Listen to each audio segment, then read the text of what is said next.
Hi everyone, it's December of 2023 here at Kookaburra Nook Homestead. December is of course the start of summer here in Western Australia.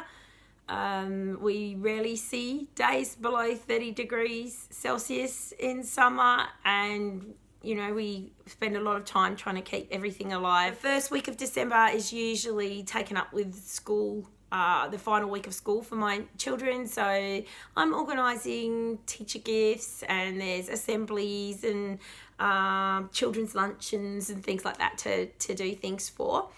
And then everyone comes home and things change a little bit around the homestead. As any mum who has children at home will tell you, things can rapidly get messy when there are children in the house and they are turning things upside down and doing things around where you are. So rather than get upset, I find it best just to go with the flow and to use this time to do what I call deep cleaning and sorting jobs. So summer, because spring is so busy on the homestead, we don't do spring cleaning, we do summer cleaning. So it's the time to go through wardrobes and sort out things that your family are no longer using, and donate these, sell these, and start the new year hopefully a little bit more organised than you were before. So that's the kind of thing that we're doing at the moment. So for adults, it can be as simple as turning your hangers around in your wardrobe so that they're back to front as you wear things, and put them back on the hanger, put the hanger back the right way around. If you've still got back to front hangers after like a year, you're not going to wear those items, and they're the ones to give away to somebody else who can use them through whatever means you like to do that. We try really hard to have limits on what we bring into the house. So we have limited hanging space. Once that's used, that's it, and then you don't bring in any more items. Things like with shoes, it's one pair breaks and then you get something new and bring it in. You don't just keep adding to the collection. And those things help us to try and lead a less cluttered life. Moving your waste on responsibly, as in finding people who want it, who it's useful for, selling and converting it to cash, which is also a good thing to do for your family. It takes time. It's not an instant job. To throw things in the bin is very easy, but not very good for the environment, and not really the homesteading way. Being a homesteader, there is definitely, in my case, an urge to want to keep things, like to think, oh, that might be useful in the future. And you really do have to find a balance between, yes, that is something that will reasonably come in useful later on, or this is something that is just going to sit around for 10 years and make more work for us, and we would be better to either sell it and convert it to cash that can be used to do jobs that we need to do now, or donate it and give it to somebody else who will use it and give it a life and a purpose. So that is sort of what our time is taken up with doing here in December. Christmas wise, I write all my cards. I do a letter that reflects on the year that has passed by. And this is as much for me as it is for everyone else. Everyone else seems to really enjoy it, which is awesome. But it is a real process. I take my calendar. We have a big mega grid calendar, and I write everything on it. When animals are born, when animals pass away, and significant events all go on to the calendar. And at the end of the year, when I sit there with this calendar and go through it month by month, I write like a little paragraph about what has happened to our family each month. This reflection, I think, for me is really important. It kind of lets me see what kind of year I've had and how I've approached that year.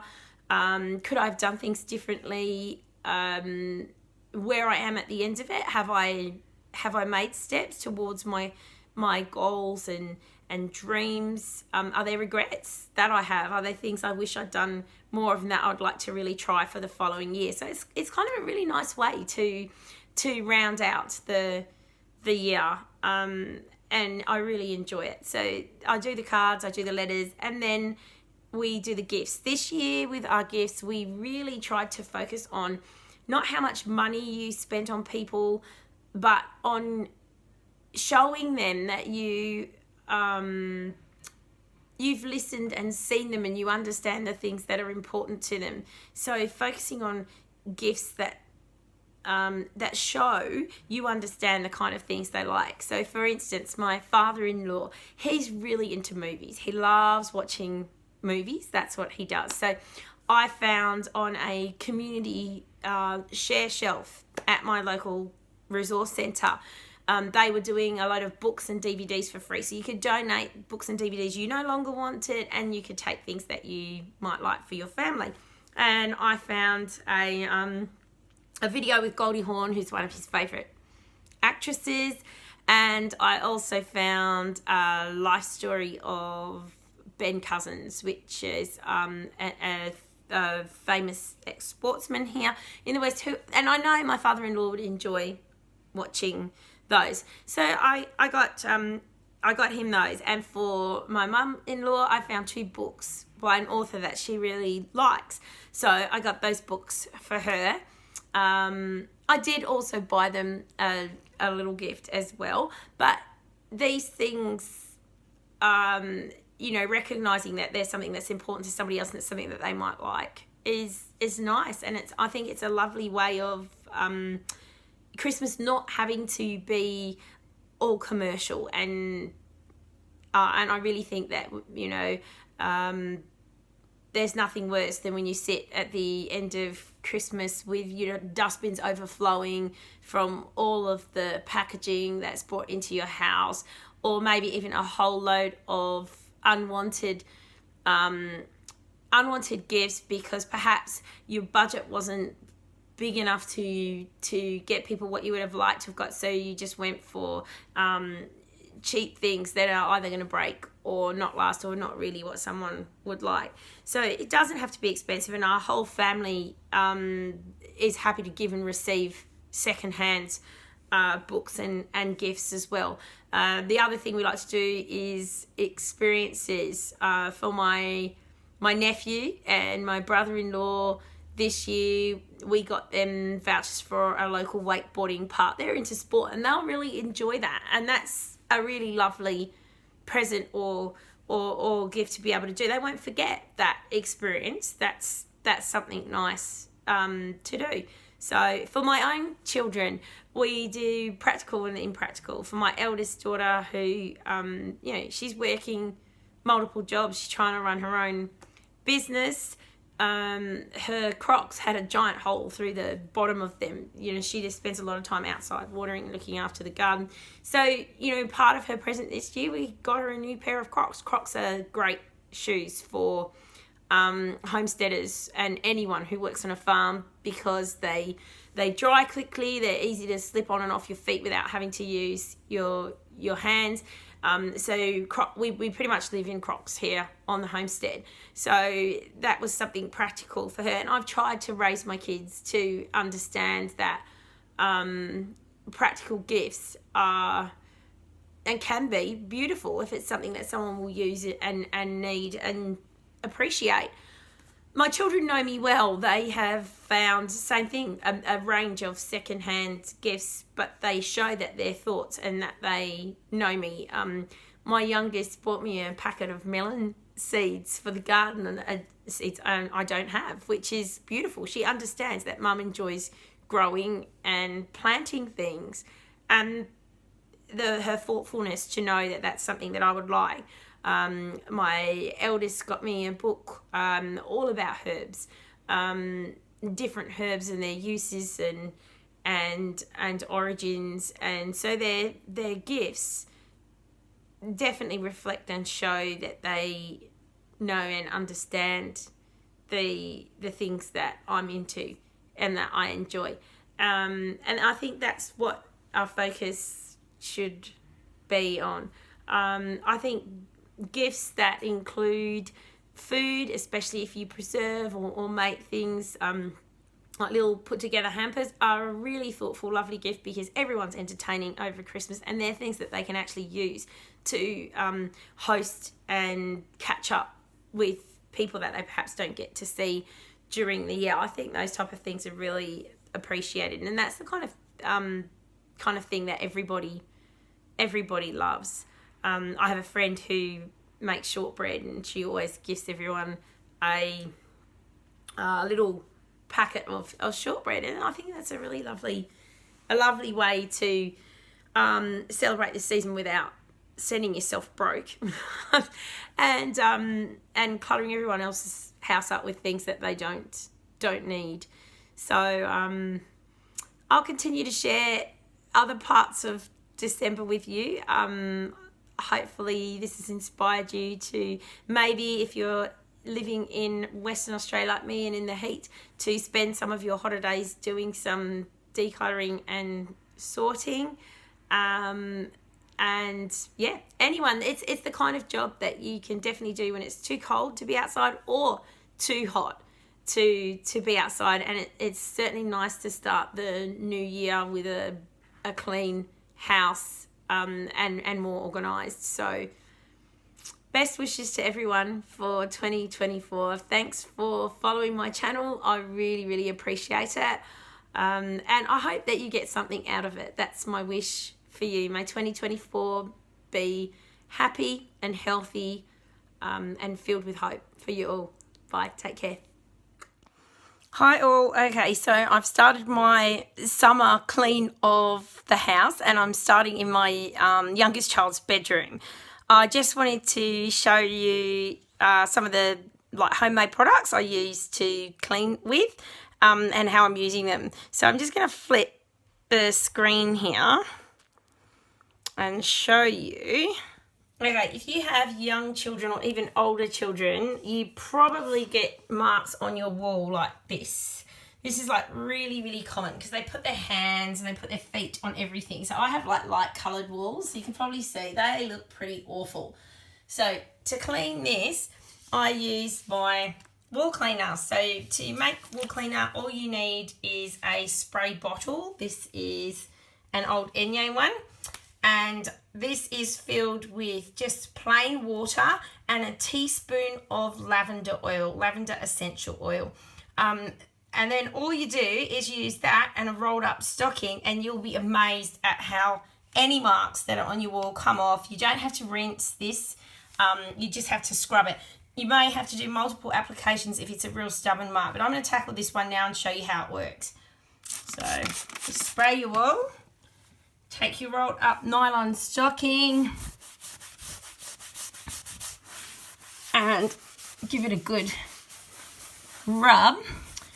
And not only does your greasy mark come off the wall, but it smells really nice too. So you can see that just took off that there. So I'm going to tackle the rest of this wall. When I started YouTube, I promised you all that I would be real. Today, I'm going to dispel the myth that homesteading is a very romantic profession. Riley, my ram, is going to help me dispel this myth because a couple of days ago, Riley has eaten something that he probably not to have eaten. I don't know whether he's got a weed or a piece of rubbish. It's been pretty windy here and we've had all sorts of things blowing through the paddocks. But Riley now has diarrhea, which you can see if my cameraman goes down for you. He's in a bad way. Now, I can't leave Riley like this because we have flies in Australia and he will get fly blown. So he's being treated with apple cider vinegar in his water. Now, Riley's been wormed recently, so I know that it is not worms.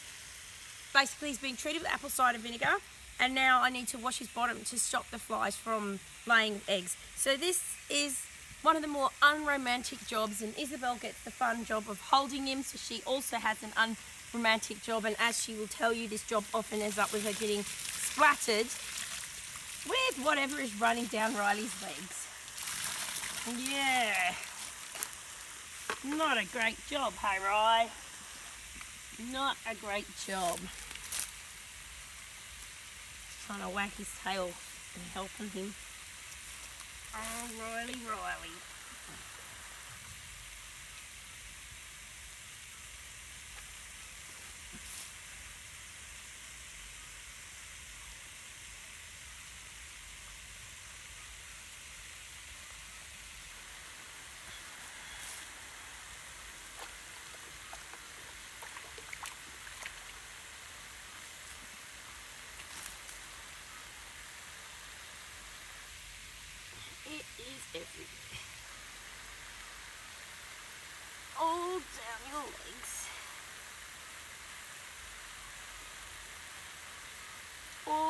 for your screen.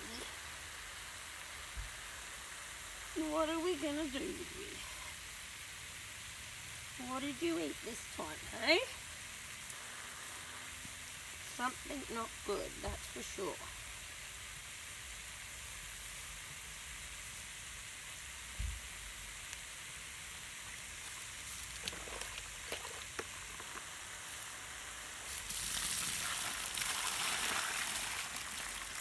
Good boy. Hose. You won't like this part, hey? It's a bit like a B-day. Are you ready, Ian?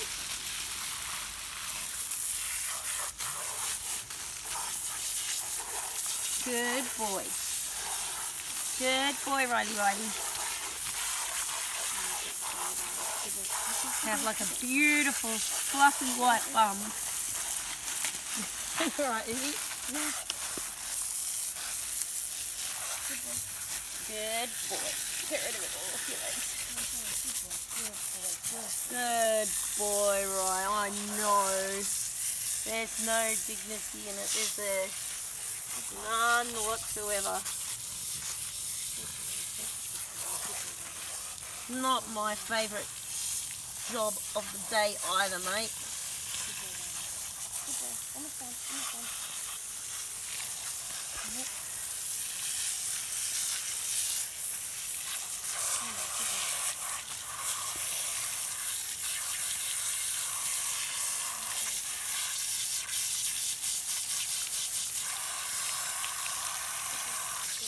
Now, if it's true to form, I'm probably going to be doing this for the next 4 days at least, until he comes good. And then after that, we'll be okay until the next time he decides to sample something he ought not to. As soon as he's better, I put a probiotic capsule. So I just use Inner Health Plus, the gut one. And I put one of those in his water bucket to help him recover and help his gut rebalance itself again. That's just an easy way of taking care of him. Good boy. I'm sorry. I know. You don't want flies. Not good, mate. We're nearly there. Let's get all the soap out. So you're glowing in the dark after this. Good boy. All the soap. Good boy. Hopefully he will be just looking a lot better now. We'll probably have another couple of days of this. This is the unromantic side of homesteading. It does exist. See you later.